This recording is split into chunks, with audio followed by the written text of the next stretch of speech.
Good morning, everyone. Today we're going to study our third topic, a divine appointment. In God's providence, who else was to meet Paul? So Acts 25. I'm not gonna read everything, but some chunks of it. And after certain days, King Agrippa and Bernice came unto Caesarea to salute Festus. And when they had been there many days, Festus declared Paul's cause unto the king, saying, There is a certain man left in bonds by Felix, about whom, when I was at Jerusalem, the chief priests and the elders of the Jews informed me, desiring to have judgment against him. Verses 21 and 22. But when Paul had appealed to be reserved unto the hearing of Augustus, I commanded him to be kept till I might send him to Caesar. Then Agrippa said unto Festus, I would also hear the man myself. Tomorrow, said he, thou shalt hear him. So in God's providence, who else was to meet Paul? So as we see here, King Agrippa and also his wife Bernice. The note says, Paul had appealed to Caesar, and Festus could not do otherwise than send him to Rome. But some time passed before a suitable ship could be found. This gave Paul opportunity to present the reasons of his faith before the principal men of Caesarea and also before King Agrippa II, the last of the heralds. So now going to question B. Describe the scene and introductory encounter between Paul and Agrippa in the court and how heaven viewed it. So we have two questions here. Acts 25, 23 to 27.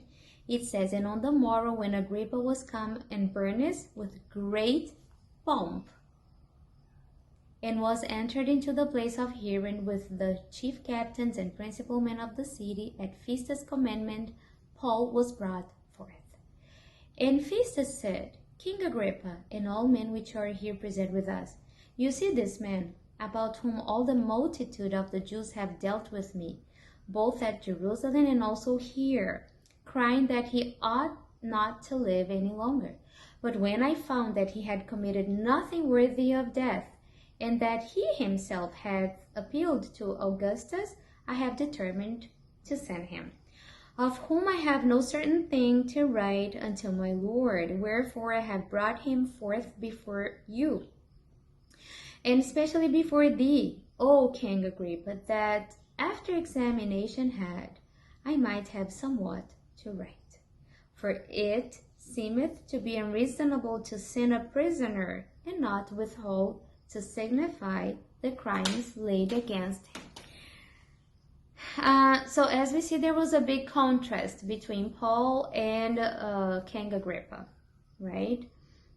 And it says here, in honor of his visitors, Festus had sought to make this an occasion of imposing display.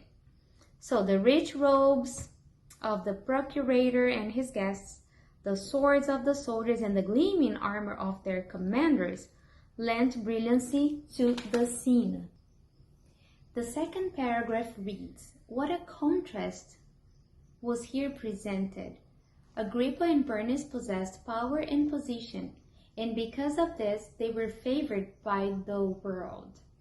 But they were destitute of the traits of character that God esteems. They were transgressors of his law, corrupt in heart and life. Their course of action was abhorred by heaven.